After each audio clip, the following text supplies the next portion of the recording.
My name's Rickard and I'm co-founder of the Shark and Skate Citizen Science Scotland group with my colleague Dr. Lauren Smith, and we've been interested for a few years now in elasmobranchs or shark species in general, but with a focus at the moment on flapper skate, which are one of the, well, in fact the largest skate in the world, and we get them here in Scotland. And they used to be very common. They were known as common skate, and unfortunately they're now far less common. In fact, they are critically endangered. I was diving in the Summer Isles on the northwest coast of Skye. We were swimming over some marl beds and doing some surveying work with Sea Search, and we'd finished our survey of the marl, and so I left my buddy to do a little bit of videography for turning into photogrammetry, and went for a little swim roundabout and randomly came eye to eye with a 2.5 metre long female flapper skate lying on the seabed looking at me in 8 metres depth of water. And it was just a really amazing experience seeing this animal just sitting there on the bottom, so huge and so, you know, unlikely to see. They're really rare. And I'd been speaking with my colleague Lauren, who has also got a soft spot for the elasmobranchs, and we decided that we'd try and find out as much as we could about them, try and find out where they are, where they nest, where the young spend their time, what they eat. You know, there's so little known about them these days that it seemed a worthwhile thing to do. So I'm Dr. Lauren Smith, and I'm the co-founder of the Shark and Skate Citizen Science Project Scotland, and we're basically just gathering enough research between myself and Chris to learn more about the elasmobranchs around the Scottish coastline. Yeah, so the project really kind of got kick-started by the interest in the flapper skate nursery site that we found in the inner sound of Skye. But further back from that, you know, there's a lot of interest in elasmobranchs that are found around the Scottish coastline, and not a lot is actually known about them. So we know certain species and we know certain sort of sea lochs and areas that are more heavily utilised, but actually there's not that much information out there, and there's not really that many places that gather that information together. So what we wanted to do, the primary objective really, was to just sort of gather this information from recreational divers, snorkelers, beachgoers. You know, what were people finding? Were they finding egg cases on the beach? Were they finding washed up adults? Were people seeing them in the water when they were going snorkeling and diving? And, you know, how much information could we actually gather from these areas, and can we turn it into something useful that can hopefully be used as a conservation tool to protect these species ultimately? So our aims and objectives really going forward is to gather as much information we can from the general public really. Anyone can get involved in this, so they can get in touch via our Facebook group, or they can contact us directly and give us that information. Any sightings, any pictures, photographs, always really, really useful. And if we can put this together, we're working on a database with a map that we can actually plot these sightings around. So we can see specifically for the flapper skate, that's very useful. Obviously it's a critically endangered species, so the more we can gather on this species, the better. We can learn more about the understanding of the species, but to protect it as well. So gather data and spread the word, disseminate the information, get as much information out there as we can about the amazing species that are in our waters as well. So, and it's not just restricted to flappers, it's all elasmobranch species that we're trying to gather more information from. So some of it's egg case related. We want to hear of sightings from that. We want to know even if, you know, animals have washed up dead. That's interesting to us. Recreational anglers as well, that's always useful data. So as much as we can really from anyone to get in touch and to gain more knowledge about these species. I think what we're working on at the moment is our vision is to try and map as many sightings of these animals as possible across Scotland. So there's a couple of hotspots already that are known. There's an MPA, a marine protected area, set up around the Sound of Jura, and that's a known hotspot for the adults, but even so there's no known egg cases there. There's catches in trawl nets reasonably regularly, but still, you know, the numbers are very low compared to what they used to be. So our aim is to gather as many sightings as possible, not just adults, but juveniles and their purses as well, both washed up on beaches and actually in situ underwater. And I think we're the only people that are looking into that. You know, there's a couple of other places where you can log, for instance, the egg hunt at the Shark Trust. You can log sightings of purses, usually on the beaches. And then there's Skate Spotter as well, which is a Nature Scot webpage where it's mostly for anglers, to be fair, where they can report sightings and give photos of adult flapper skate. And you can identify a flapper skate from its pattern on its back, a bit like our fingerprints, so they can tell whether an animal's been caught before and where it was caught and how long ago it was caught. So that's a worthwhile project too. But ours, we're trying to, you know, gather from a wider range of people, because we feel like we can get the general public, divers, anglers, and basically, you know, a wide range of people to input to our database, and hopefully it'll help focus our efforts trying to find, you know, these critical areas for them, these essential habitats like where they lay their eggs.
Hi, my name's Felicity and we've just finished our first day on the expedition.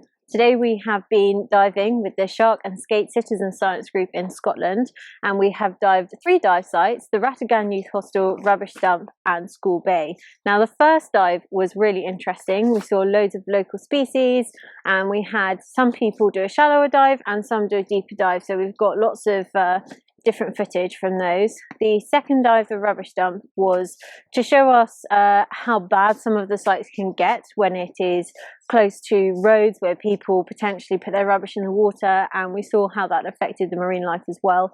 There was a lot of general rubbish there, but specifically impacting the marine life was lots of fishing nets and lobster pots and things like that, so there was a lot of ghost fishing going on.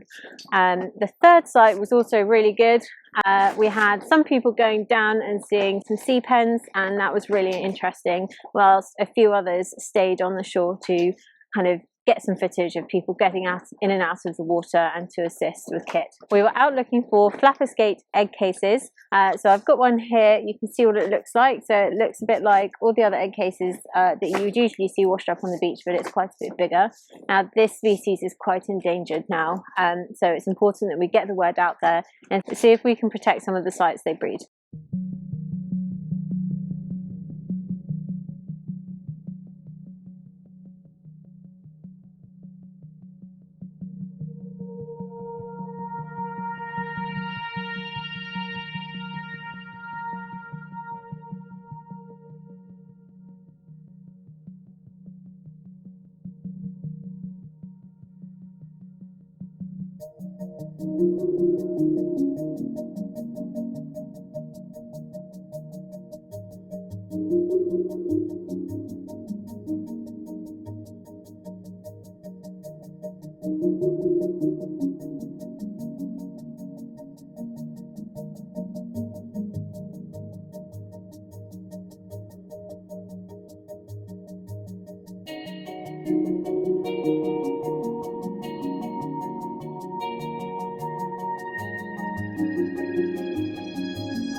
Hi, I'm Ross and welcome to the end of day 2 of Expedition Wet, and obviously it's only really just started when I arrived today. We have had 3 phenomenal dives in Loch Carron, starting off with Conservation Bay, which was a stunning wall, and then heading back towards Loch Carron village where we went into Strome Castle and had a couple of dives around there. First one being Strome Castle Bay, which was a cracking wall dive and again a drift just round the point, and then followed by the final dive of the day at Strome Castle Slipway. Stunning day. Midges have stayed away for the most part, so all going well. I really think we need to get some Crocs for the whole expedition. Getting wet for science. I look like a dick. So do I do the Northern Dive a bit or not? No. No, I don't know, it's my channel, isn't it? I'm not saying I am doing the Northern Dive, I know. Half a mile, and there's sort of reasonably big lay-by on your right, and you see our car there. Hi, I'm Ross, and welcome to the day. No. I know. It's horrible doing this. Right, what are we saying? So Ross, welcome to the end of day 2. We're in Loch Carron. Hi, I'm Andy the Northern Diver, and welcome to the end of day 1, where we've done 3 really good dives. And why are you looking at him as though? Put me off. Right, look so over there. You want me to look? Don't look at anybody. I'll look at my Crocs. Rolling. Hi, so it's the end of day 1, and we've been diving on Loch. What loch did we dive on? Loch Duick, is that what it was? It's today. You're rolling and still need chatting. Right, so we're just rolling away now. Cool, no worries. Ross, shut up! You get the mojo in, can you see the mojo? I can see the ginger beard. No grey ones. Nope. Zoom out, you know. No, right, there's no grey ones, I'll edit that. Right, you're good. Okay, is it recording? Well, it's been recording for 25 minutes. Just a quick heads up, thanks to Canary Divers for the O2. Thanks to Northern Diver for the rescue kit. Cheers for Stream to Sea for some sanitiser, keeping us all safe. Hopefully I'm not needed. So far I'm having a great holiday. Hey Ross! Me or him? Hi, I'm Andy the Northern Diver, and this is the end of day 1 and we've been diving in Loch Duick today. We've done 3 really good dives. The first one was on, remind me, Rattigan Youth Hostel. Hi, I'm Andy the Northern Diver, and welcome to the end of day 1. This is the end. What do I say then? What do you want me to start? How do you want me to start? That was actually quite a good start. I like that start. Okay. Hi, I'm Andy the Northern Diver, and welcome to the... Don't look at him! Don't look at me and smile.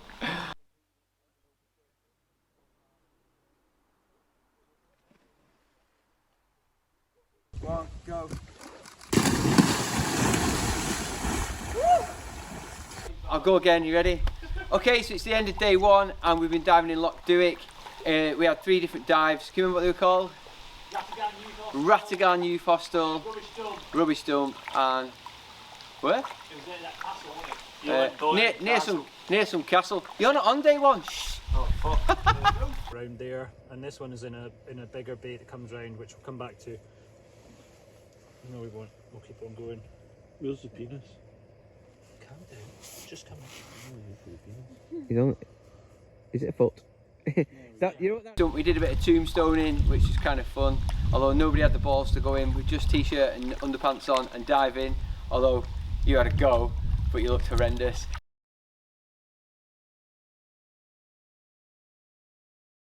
Kids, don't do tombstoning because it's dangerous but loads of fun.